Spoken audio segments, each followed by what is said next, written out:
नमस्कार, संसद टीवी की इस विशेष प्रस्तुति में आपका स्वागत है। मैं हूं प्रियमरा। आज हमारे साथ हैं ओडिशा विधानसभा की अध्यक्ष सुरमा पाढ़ी जी। नमस्कार मैडम, आपका इस कार्यक्रम में बहुत बहुत स्वागत है। धन्यवाद। आप सबसे पहले हम ये जानना चाहेंगे कि भुवनेश्वर मंदिरों का शहर है, यहाँ आज ये इतने बड़े आयोजन का साक्षी बन रहा है, कैसे देखती हैं आप? ये तो उड़ीसा प्रदेश के लिए और हमारे उड़ीसा विधानसभा के लिए भी एक महत्वपूर्ण क्षण है। उड़ीसा में पहली बार राष्ट्रीय स्तर के ऐसे कमेटी सदस्यों का एक सम्मेलन होने जा रहा है।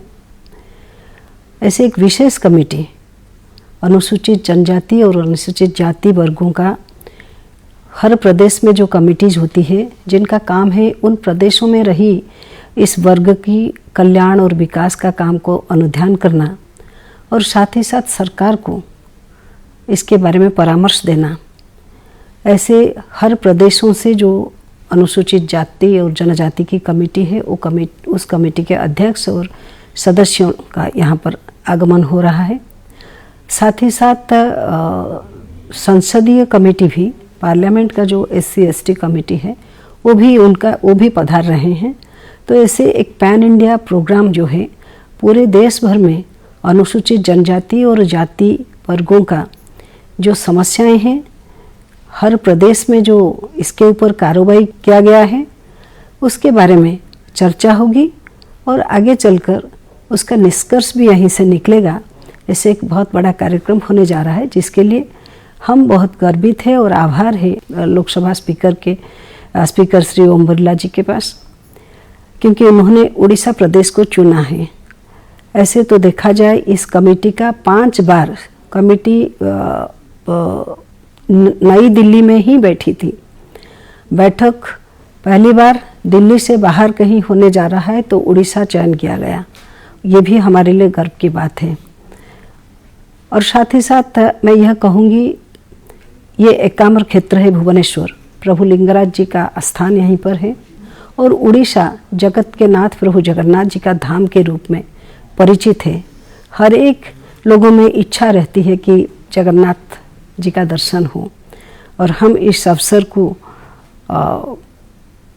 में सभी लोगों को हम जगन्नाथ जी का दर्शन कराएंगे।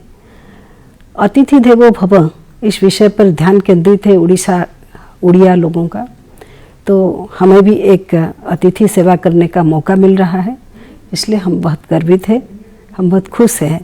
ये निश्चित रूप से हमारे लिए एक महत्वपूर्ण क्षण, यादगार क्षण रहेगा। इस राज्य की एक खासियत है कि यहाँ जनजातीय समुदाय का एक बड़ा वर्ग रहता है। इसके लिए यहाँ की सरकार क्या कुछ कर रही है, इस बारे में आपके विचार जानना चाहेंगे। देखिए, अगर देखा जाए तो उड़ीसा प्रदेश एक जनजाति बाहुल्य राज्य है। यहाँ पर करीब 28.82% शेड्यूल्ड ट्राइब पॉपुलेशन है। 2011 का जो सेंसस है उसके आधार पर कहा जाए तो, और it comes around 95.91 lakh population. और इस जनजाति क्षेत्र के 64 कम्युनिटीज़ का यहाँ पर उपस्थिति है और करीब 13 वर्नारेबल जो PVTGs है वो PVTGs का उपस्थिति भी यहाँ पर है। फिर अगर कहा जाए तो शेड्यूल कास्ट के बारे में, तो it constitutes about 17.13% of total population of Orissa. तो इसमें ऐसे कुल मिलाकर अनुसूचित जनजाति और अनुसूचित जाति वर्गों का करीब 40% पॉपुलेशन उड़ीसा में है। ऐसे 13 डिस्ट्रिक्ट्स में जी, उड़ीसा आउट ऑफ 13 डिस्ट्रिक्ट्स में जनजाति और अनुसूचित जाति वर्ग का लोगों का प्राबल्य है। और आउट ऑफ 314 ब्लॉक्स करीब 121 ब्लॉक ट्राइबल ब्लॉक के रूप में चिन्हित है। तो ऐसे निश्चित रूप से उड़ीसा एक जाति बहुल्य प्रदेश है। यहाँ पर सरकारें इस विषय पर गुरुत्व जरूर दे रहे हैं। अभी का जो सरकार है, इन्होंने केंद्र सरकार के जो कल्याणकारी योजनाएं उसका सही क्रियान्वयन उड़ीसा प्रदेश में हो और साथ ही साथ उड़ीसा प्रदेश में भी आदिवासी जनजाति और अनुसूचित जाति वर्गों का विकास के लिए कई ऐसी योजनाएं हाथ में लिए हैं, जैसे उनकी पढ़ाई, माधो सिंह हाथ पांठी खर्च, स्कूली बच्चों का जो शैक्षिक भित्तिभूमि कैसे सुदृढ़ बने इसके लिए, और हॉस्टल्स में जो बच्चे रहें और स्कूल में जो पढ़ रहे हैं उनका पोषण ठीक रहे, उनके लिए MDM का व्यवस्था, मिड डे मील का व्यवस्था, पूरी भोजन का व्यवस्था, साथ ही साथ वो खेल कूद में कैसे पारदर्शिता मिले उनको, इसके लिए भी बहुत कुछ काम कर रहे हैं। विशेषकर ट्राइबल जनजाति के हमारे जो बच्चे हैं वो खेल कूद में अपना बहुत नाम कमाया है और ये सब सरकार का देन है। साथ ही साथ सरकार ऐसे बहुत कुछ योजनाएं किए हैं, कार्यान्वयन कर रहे हैं। मुझे लगता है कि जो SDG है और जैसे भारत को 2047 तक एक विकसित देश के रूप में हम देखने जा रहे हैं, उस विषय को चिंता करते हुए, उस विषय पर ध्यान रखते हुए उड़ीसा अंत्योदय का विकास के ऊपर काम करने वाला उड़ीसा प्रदेश ये जनजाति लोगों के लिए काफ़ी कुछ प्रोग्राम्स लिए हैं हाथ में। मैं तो कहूँगी उड़ीसा ऐसे प्रदेश है जहाँ का चीफ मिनिस्टर भी अनुसूचित जनजाति वर्ग का है। उड़ीसा की बेटी माननीय द्रौपदी मुर्मू जी, वो भी राष्ट्र का प्रथम नागरिक क्या मान्यता उनको मिली है, राष्ट्रपति हैं। तो ऐसे में उड़ीसा की जो, और उड़ीसा में करीब 40% जनजाति लोग, जाति और जनजाति के लोग रहते हैं। तो उड़ीसा विकास, उड़ीसा का पूर्ण विकास ये बिना जनजाति के विकास के संभव नहीं होगा। इस विषय को ध्यान में रखते हुए उड़ीसा सरकार ने कई नई योजनाएं शुरू किए हैं और कार्यान्वयन हो रही है। इस आयोजन की बात करें तो इस आयोजन में अभी कितने डेलीगेट्स शामिल होने वाले हैं और किन किन विषयों पे चर्चा की जाएगी? देखिए, भारतवर्ष के सभी प्रदेशों में जहाँ पर SC ST डेवलपमेंट कमिटीज़ है असेंबली लेवल पर, यानी अनुसूचित जनजाति और अनुसूचित जाति की संसदीय कमेटी है, और पार्लियामेंट में जो संसदीय कमेटी है, सभी प्रांतों का उपस्थिति यहाँ पर होना था। आज की तारीख में हमारे पास जो लिस्ट है, पंजीकरण की सूची है, करीब 18 प्रांतों से 229 ऐसे डेलीगेट्स का उपस्थिति सुनिश्चित किया गया है, जिसमें हर प्रांत की 18 ऐसे प्रांत, उन प्रांतों के अनुसूचित ये अध्यक्षजन और उनका कमेटी के 4 या 5 सदस्य, ऐसे 18 प्रांत से आ रहे हैं। पार्लियामेंट की जो 40 मेंबर वाला ये जो कमेटी है, जिसका अध्यक्ष माननीय फगन सिंह कुलस्ते जी है, उनका करीब 29 सदस्यों का उपस्थिति सुनिश्चित हुई है। और पार्लियामेंट और डिफरेंट स्टेट के जो इसी विषय पर जो अधिकारीगण हैं, करीब 120 अधिकारियों का भी उपस्थिति जाहिर हुआ है। साथ ही साथ और भी जो उड़ीसा प्रांत की, हम लोगों ने इस सम्मेलन में उड़ीसा के 147 ऑल MLAs, उन सबको हमने इनवाइट किया है। उड़ीसा के जो सांसद वर्गगण है, दिल्ली में उड़ीसा प्रतिनिधित्व कर रहे हैं, उन सभी सांसदों को भी हमने अपेक्षा रखी है वो आकर पहुंचेंगे। विषय तो ज़रूर कल्याण और विकास का, संवैधानिक सुरक्षा के बारे में चर्चा होगी, और हर प्रांत के जो कमिटीज़ है वो उन्होंने अपने कमेटी में क्या क्या नयापन किए हैं उसके बारे में बताएंगे, क्या वो करना चाहते हैं, कितना सहयोग उनको प्रदेश से मिलता है, क्योंकि विधानसभा की जो कमेटी है, वो जो कमेटी जो सिफारिश करते हैं उसको प्रदेश को ही लागू करना है। कमेटी फाइनल अथॉरिटी नहीं है। तो कैसे काम चल रहा है इसके बारे में भी चर्चा होगी।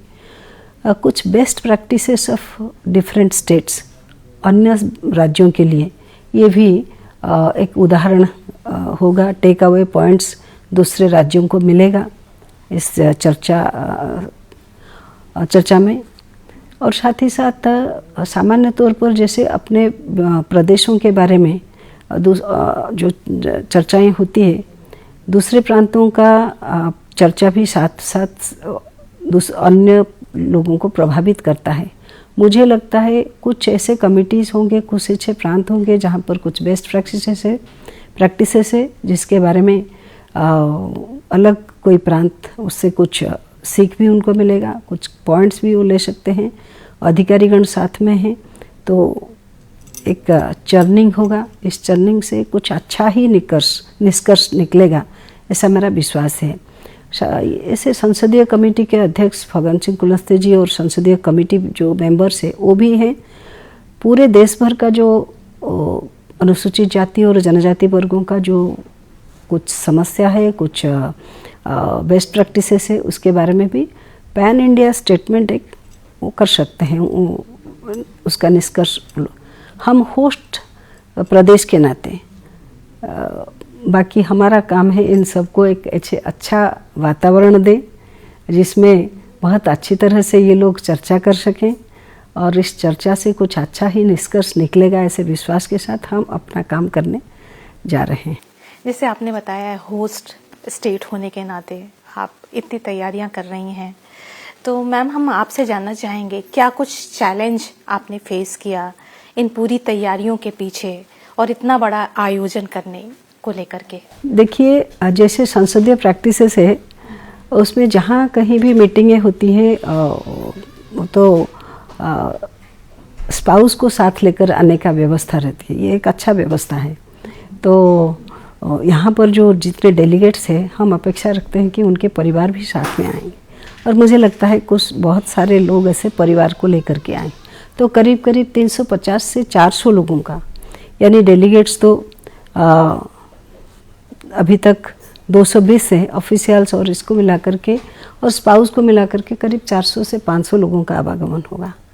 हमें बहुत खुशी है कि इतने सारे विभिन्न प्रांतों से लोग आ रहे हैं और उन सबको कैसे उड़ीसा की ऐतिह्य, संस्कृति, उड़ीसा के कल्चर, उड़ीसा के ट्राइबल्स, उनके रहन सहन, खान पान, उनकी हस्तकला जो वो करते हैं, हैंडलूम्स के बारे में, सब के बारे में हम कैसे उनके सभी लोगों के सामने शोकेस करेंगे। एक एग्जीबिशन की तैयारी भी हमने की है। उड़ीसा विधानसभा एक ऐसा गरिमामय स्थान है। आपको पता होगा सन 1936 में उड़ीसा एक लिंग्विस्टिक बेस्ड स्टेट डिक्लेयर हुआ था, पहला स्टेट है स्वतंत्रता से पहले उड़ीसा की। और हम 2036 को उड़ीसा का प्रदेश गठन का सालगिरह मनाने जा रहे हैं। तो ऐसे एक अवसर पर और जैसे स्वतंत्रता की अमृतकाल के दौरान हम जा रहे हैं, गति कर रहे हैं, तो ऐसे समय में एक विशेष वर्ग का सम्मेलन करना, सबको बुलाकर 2 या 3 दिन का आतिथ्य प्रदान करना, ये निश्चित रूप से चैलेंजिंग है। लेकिन मेरे साथ जो हमारे असेंबली के टीम है, हमारे प्रदेश सरकार की जो सहयोग भी मिल रहा है, उसके कारण ये ज़्यादा इतना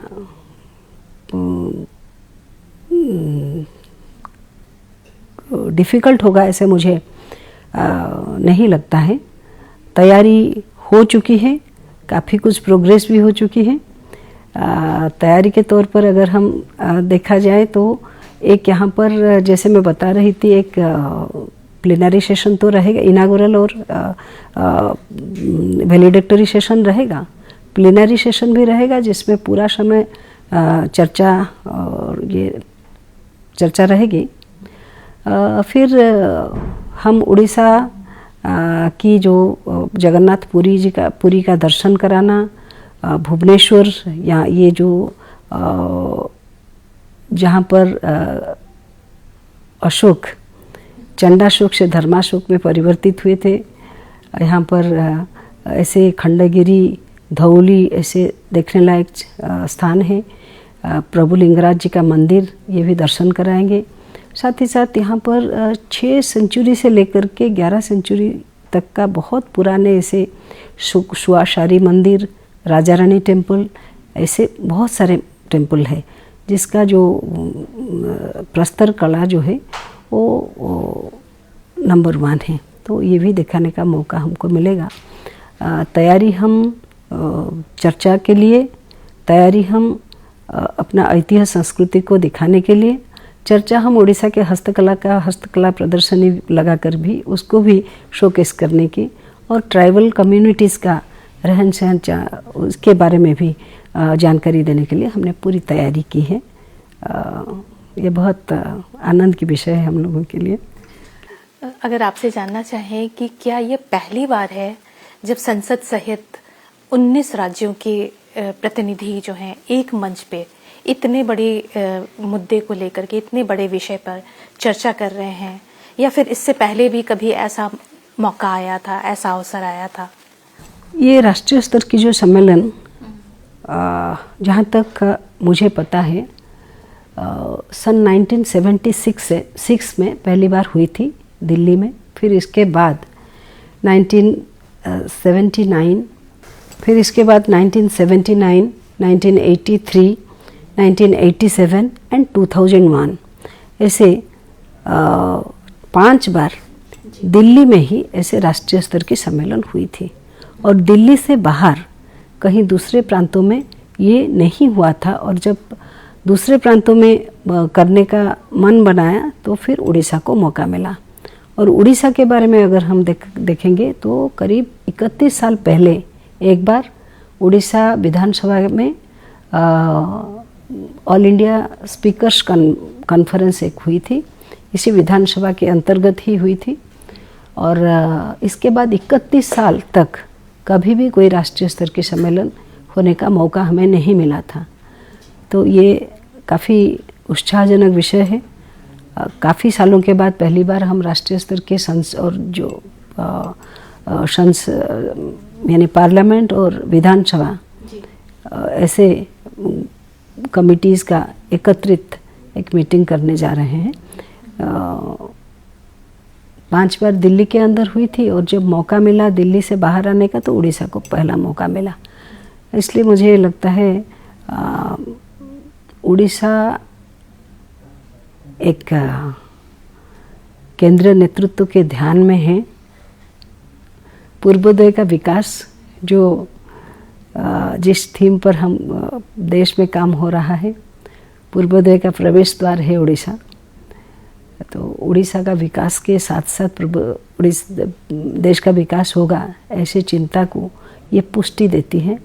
और मुझे लगता है इसलिए उड़ीसा में ये होना जरूरी था, हुआ और बहुत अच्छा ही होगा। तो उम्मीद की जानी चाहिए कि इस आयोजन के बाद जो निष्कर्ष निकलेगा, जो सारी चीजें जो जस्ट निकल कर आएंगी, वो 2047 में विकसित देश भारत जो बनने की दिशा में अग्रसर है, उसमें ये बड़ी भूमिका निभाएगी। निश्चित रूप से, जैसे प्रधानमंत्री जी का कहना है, सबका साथ, सबका विकास, सबका प्रयास।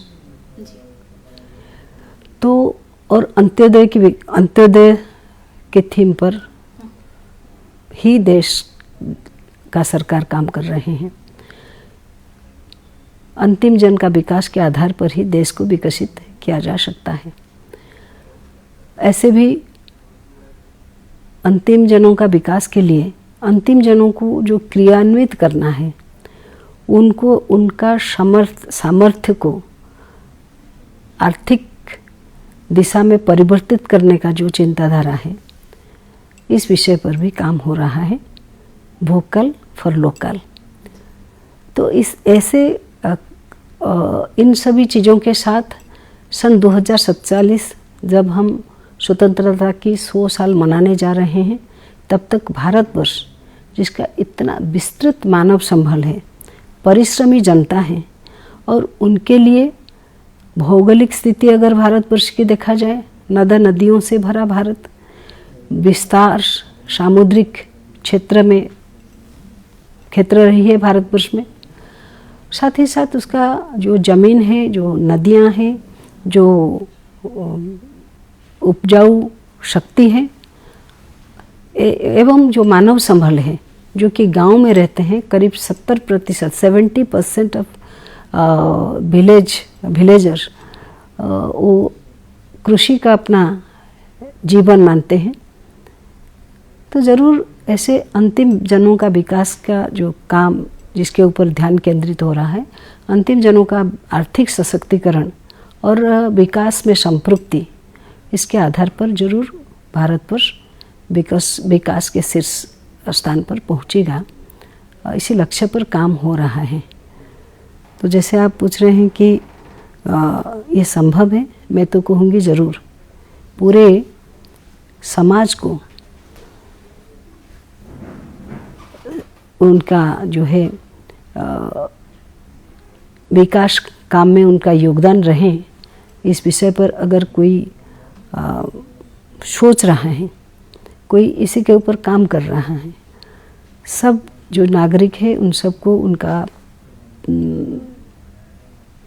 मौलिक अधिकार मिले, शिक्षा मिले, खाने के लिए मिले, रहने के लिए बास मिले, और उनका जो हुनर है उस हुनर को पुष्टि करने के लिए सरकारी उद्यम भी रहे। इस विषय पर ध्यान केंद्रित होते हुए मुझे लगता है कि भारत का विकास जरूर होगा। जो भारत समय पर विश्व गुरु के स्थान पर था, अभी फिर वह विश्व गुरु पर अधिष्ठित जरूर होगा। दर्शकों से कुछ कहना चाहेंगे? धन्यवाद। आपके संसद टीवी के माध्यम से मैं मेरे देशवासी भाइयों और बहनों को ये कहना चाहूँगी कि हम अभी स्वतंत्रता के 100 वर्ष मनाने जा रहे हैं। इस अमृतकाल से गुजरते हुए हम में इतना आत्मविश्वास हो कि हम पुनः भारतवर्ष के सभी वर्गों को साथ लेकर विकास की ओर काम करें और पुनः भारतवर्ष को विश्व गुरु के स्थान पर अधिष्ठित करें। यह संभव होगा, जरूर होगा। अंत्योदय पर विश्वास करते हैं। हम अनुसूचित जाति, अनुसूचित जनजाति वर्गों का कल्याण के लिए, उनकी विकास को अक्षुण्ण रखने के लिए काम कर रहे हैं। तो यह जरूर संभव होगा। चलिए सबको साथ लेकर हम चलें और हमारा देश, हमारा प्रिय मातृभूमि, यहाँ विकास आगे बढ़े। इन्हें विश्वास के साथ, इन्हें अपेक्षा के साथ मैं धन्यवाद करती हूँ। पुनः नमस्कार। मैम, इस विशेष बातचीत के लिए आपने अपने व्यस्ततम दिनचर्या में से समय निकाला, आपका बहुत बहुत धन्यवाद। Thank you. आज इस कार्यक्रम में सिर्फ इतना ही। मुझे दीजिए आज्ञा। नमस्कार।